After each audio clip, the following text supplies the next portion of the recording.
Gogoat has made its arrival to Pokemon Go, at least for those who have been able to participate in a city safari event. These new types of events are similar to safari zones, being location-specific ticketed events, but we're here to focus on Skiddo, or more specifically, its evolution Gogoat. How good is this grass-type Kalos Pokemon? Well, let's go ahead and analyze it.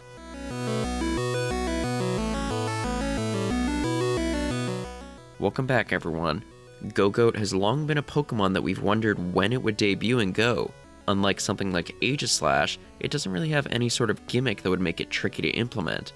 It's just a normal two-stage grass Pokemon. But now, it's debuting as a ticket exclusive to the city safari events this fall. Not my cup of tea, but they did mention that it may appear worldwide at a later date.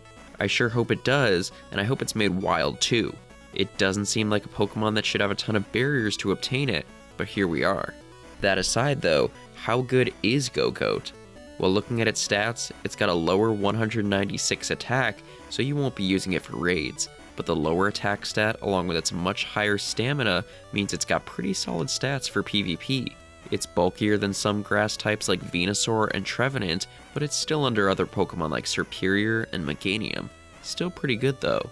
But looking at its moves, and Gogoat has some good and some bad. The best part about Gogoat is the combo of Vine Whip and Leaf Blade.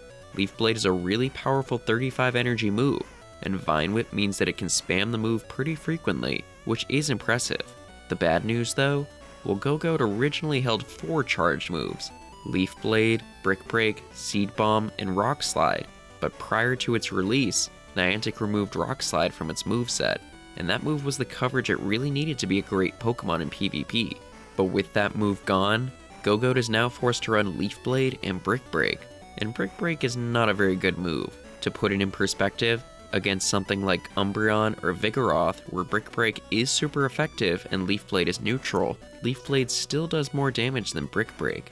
So a good 90% of the time, you'll probably just be using Leaf Blade over Brick Break anyway. And while Gogoat is still good with its Vine Whip Leaf Blade combo, its coverage taking a hit really does hurt it a lot. Rock Slide would have given it a great tool to deal with 4 of its 5 weaknesses, including Ice, Fire, Flying, and Bug, but now, it's going to struggle with all those types.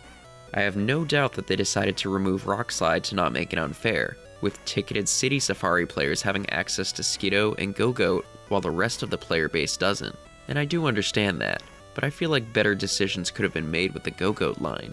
If they wanted to release a special Pokemon for the City Safari event players, I wish they'd have chosen a Pokemon that wasn't going to be huge in PvP, like Mudbray and Mudsdale. I don't think it was worth the nerf to Gogoat. Now there is a possibility that Gogoat is given Rock Slide back in a Go Battle update after it's released globally, and I really would be happy with that, but only time will tell. Let me know your thoughts on this Pokemon though. Are you upset that it was nerfed before it was released? Comment down below and we'll get a discussion going. And if you like this video, be sure to give it a thumbs up and subscribe so you don't miss our upcoming ones. We've got a lot coming up that you don't want to miss. Until next time though, thanks so much for watching, and we hope you have a great day. Take care.